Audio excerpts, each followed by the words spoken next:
Grazie, che bella accoglienza tutti insieme, finalmente a Milano. Milano è una città che io amo, sì è vero, sono anche orgoglioso, ci sono nato, ci vivo. Mi piace di Milano una cosa in particolare, che non sta mai fermo nessuno, sempre ventucci, girano, vanno. Poi gli chiedi dove vai, devo andare, ma dove cazzo vai? E non lo sanno. Girano, star fermi non serve a niente, infatti proprio per far girare abbiamo fatto anche 2 circonvallazioni, non una, quella esterna e quella interna. Su una esterna c'è la 90, il filobus, siamo nell'epoca dei Machin-Kevullen, noi avevamo ancora il filobus attaccato col filo, la 90 va là e la 91 viene indietro, destra e sinistra. Mio papà, buonanimo, quando era vivo ancora, è andato in pensione presto, allora per non stare a casa, che sennò mia madre gli faceva spostare i mobili e fare le pulizie, lui aveva il biglietto d'argento, usciva, vado, usciva, prendeva l'autobus, andava, prendeva la 90, andava giù a destra, poi a un certo punto ad Minchiam scendeva, si guardava intorno, e tornava a casa con la 91. Praticamente saliva a destra, scendeva a sinistra, come Calenda e Renzi con la pensione notevolmente più bassa. E questa è una situazione sua. Però il problema è che ci vuole energia per vivere in sta città, tanta energia. E dopo i 60 l'energia diventa diversa, è faticosa. Perché, insomma, dicono che gli uomini dopo i 60 anni diventano più tolleranti, più buoni, più disposti ad ascoltare. Questo magari succede a Reykjavik, in Islanda, o nel Sussex o nell'Essex, nella campagna inglese. A Milano no, che sei vecchio sbarbato non te ne fanno passare una, anzi ti incazzi con più piacere dopo i 60.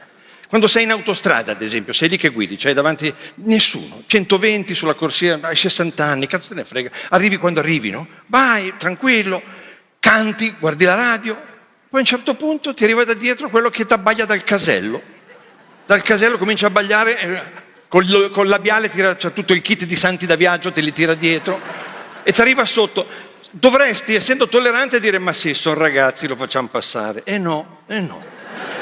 Dopo i 60 ti viene un istinto, comincia a fargli vedere gli stop, tic tac, 10 km, freni e vai. Quello diventa cianotico, vedi il giugulare che pulsa, freni e vai. Poi improvvisamente ti sposti, lo fai passare, ti metti in culo e ti abbagli.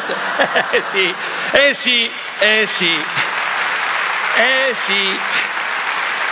E prendi la frase che la più bella fa, spostati, pirla, che ti riempie la felicità. In città è uguale, tu giri, io ho 60 anni, posso andare tranquillo, non ho più quella fretta, se non arrivo mi aspettano, devo trovare parcheggio, faccio 2 giri, e mentre sei così felice e sereno, però dalla rotonda viene giù il ciclista con le cuffiette, senza mani, che canta con la bretella, tatti e ti passa a fianco e son giovane, dai.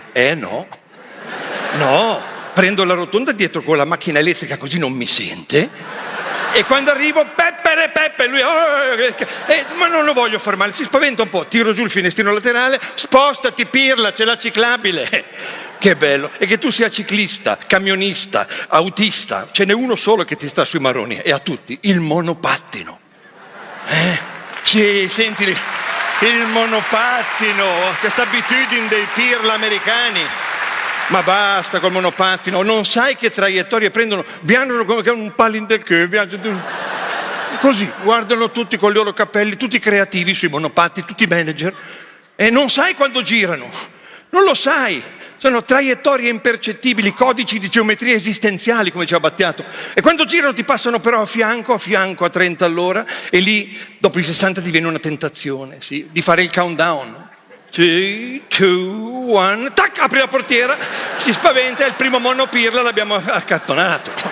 Ragazzi, è l'età. Quando vai in banca che dovresti dire ho più di 60 anni, aspetto, no? Che cos'è? Invece no, c'è davanti quello là, le distinte sono qua, da compilare prima dello sportello, non allo sportello. Lui la guarda, pensa che la compilate per lei, no.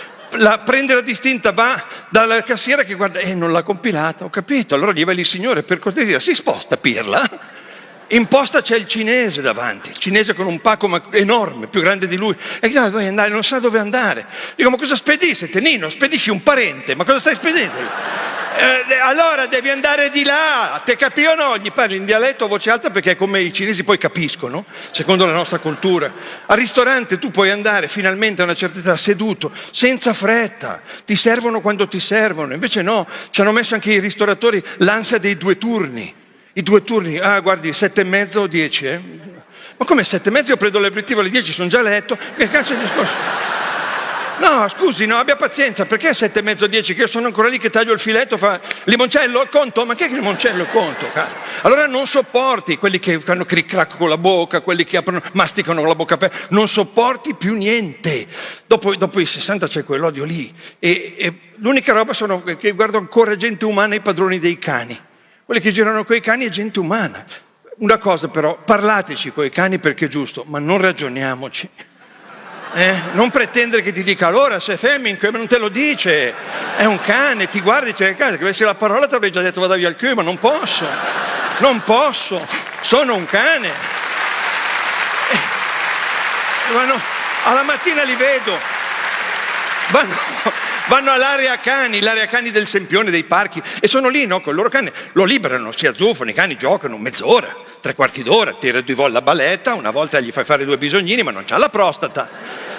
E invece il padrone dei cani si dimentica che lì e parlano tra di loro, perché sono gli unici che si possono ascoltare, che si ascoltano, perché parli in casa non ti caga nessuno, il cane non ti ascolta più, solo i padroni tra di loro parlano e il cane 2 ore che è lì, che il giro, che il salto, dopo un po' dice... Io ho capito, i cani più abituati si mettono sulla panchina e aspettano che il padrone finisca. Gli altri vengono lì e fanno con la zampa, andiamo a dove mangiamo, andiamo. E purtroppo è una situazione così, allora prego, volete...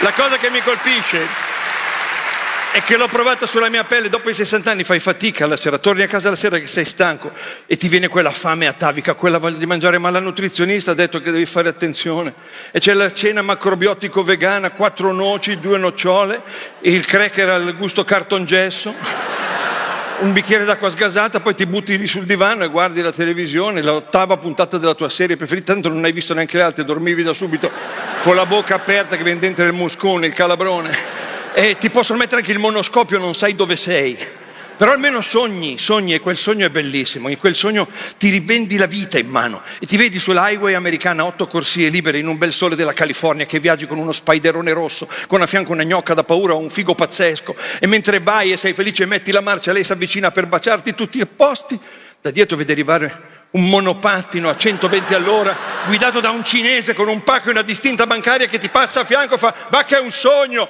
spostati, pirla. Grazie.